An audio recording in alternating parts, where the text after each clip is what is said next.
ईरानी पड़े वजीर अब्बास इराक़ी के chief of defence force field marshal Asim Munir साहब मुलाकात विच ओभर बाद शिकदार के खात्मे ऐं अमन कोशिशुनि ते ॻाल्हियूं।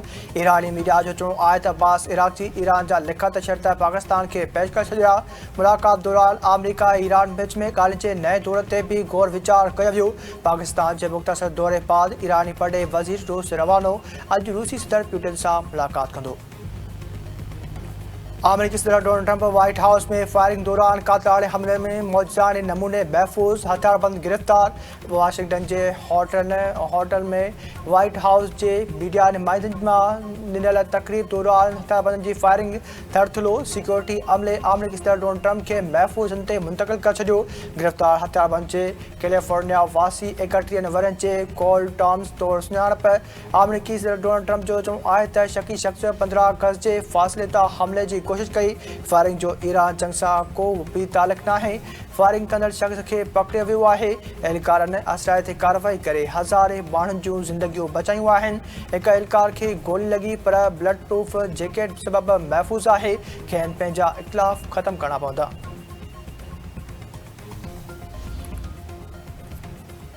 सदर आसिफ अली ज़रदारी की चीनी सूबे हन्नान के पार्टी सेक्रेटरी और गवर्नर से मुलाकात। पाकिस्तान और चीन विच में ॿिए तरफ़नि लाॻापन सीपेक समेत ॿियनि मामलनि ते ॻाल्हियूं। सदर आसिफ अली ज़रदारी तरफ़ां चीन के सूबे हन्नान के शहर चंगशा में हन्नान टी ग्रुप और सानी हैवी इंडस्ट्री जो दौरो। हन्नान टी और सानी ग्रुप के सदर आसिफ अली ज़रदारी के ब्रीफिंग। सदर आसिफ अली ज़रदारी जो चवणो आहे त पाक चीन लाॻापा परॾेही पॉलिसी जो अहम हिस्सो आहिनि। पाकिस्तान और चीन जा लाॻापा केतिरनि नस्लनि ते ॿधल आहिनि। ॿिन्ही मुल्कनि जे अवाम जूं दिलियूं गॾु धड़कंदियूं आहिनि। पाकिस्तान और चीन विच में सुनती सहकार और टेक्नोलॉजी भाईवारी की ज़रूरत है। सिंध समा वफ़ाक़ी वज़ीर अता तार जो आहे त भारत दहशतगर्दी के हथी ॾेई रहियो आहे। BLA TTP ऐं ॿियनि दहशतगर्द टोलनि जूं कड़ियूं भारत सां मिली रहियूं आहिनि। पानी के हथियार तौर इस्तेमाल कयो पियो वञे। वज़ीर आज़म शहबाज शरीफ़ पानी के रेड लाइन करार ॾेई चुको आहे। पाक फ़ौज कंहिं भी क़िस्म जी अगराई के मौत तौर जवाब ॾेई रही आहे। पाकिस्तान जा 24 करोड़ माण्हू ॼमी बीठल आहिनि ऐं मुक़ाबिलो करे सघनि था।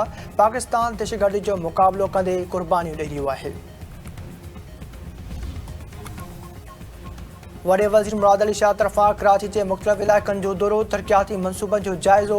इस्लामिया कॉलेज खां कामरान चुरंगी ताईं BRT मनसूबे के जल्द मुकम्मल करण ऐं ट्रैफ़िक की रवानी बेहतर करण की हिदायत। संदन चवणो आहे त अवाम के जल्द खां जल्द सहूलियत फ़राहम करण लाइ रेड लाइन खां पहिरियों मुकम्मल कई वञे।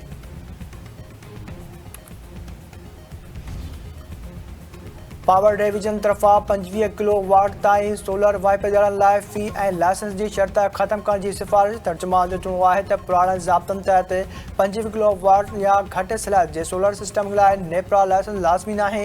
नए कानून तहत नंढनि सोलर वाइप ॾियण लाइ भी मंज़ूरी जो अख़्तियार नेपरा खे ॾिनो वियो आहे ऐं दरख़्वास्त फ़ी भी लागू कई वई आहे। तब्दीली सां घरेलू वाइप ॾियण लाइ गैर ज़रूरी ब्यूरोक्रेट रंडकूं पैदा थियूं आहिनि, जॾहिं त शमसी तवानाई के हथी ॾियण जूं कोशिशूं भी मुतासिर थी सघनि थियूं। PPM ने एजाज चखरानी जो नौजवान पुट ज़ैद खान चखरानी लाडानो करे वियो। ज़ैद खान चखरानी बीमारी सबब कराची के कांगी अस्पताल में दमदमी हवाले कियो। सदर आसिफ अली ज़रदारी, वज़ीर आज़म शहबाज शरीफ़, PP चेयरमैन बिलावल भुट्टो ज़रदारी, वॾे वज़ीर मुराद अली शाह, सीनियर सूबाई वज़ीर शहजाद इनाम मेमन, घरो वज़ीर ज़ियास लंजार ऐं ॿियनि तरफ़ां ॾुख जो इज़हार। ठुलभर सां फुरमज़ामत ते हिकु ॼणो क़तल, हिकु ॼणो ज़ख़्मी। कोट आज़ाद खान खोस वटि मोटरसाइकिल फुर दौरान मज़ामत ते ज़फ़र ढोल के क़तल कयो वियो। सलाहुद्दीन ढोल ज़ख़्मी। वाक़िए बाद ॻोठाणनि जो लाश रखी धरणो, पुलिस ख़िलाफ़ नारेबाज़ी। गौसपुर भरिसां जागरानी बिरादरी में हलंदड़ तकरार तां ढींगर अगवा औरत समेत 2 ॼणा ज़ख़्मी। हथियारबंद घोटकी इलाज लाइ वेंदड़ 15 वरनि जे शफ़ीक जागरानी के अगवा करे विया। धुरियुनि में छिकताण। ऐं दिफ़ाई champion Lahore Qalandars Pakistan super league के दौर का ॿाहिरि पहिरियों भेरो इवेंट खटींदड़ हैदराबाद किंग्समैन ने प्ले ऑफ मरहले लाइ क्वालिफाई करे वरितो। रावलपिंडीज़ के शिकस्त। क्लीन मैच की शानदार 50 ते मैन ऑफ दी मैच करार।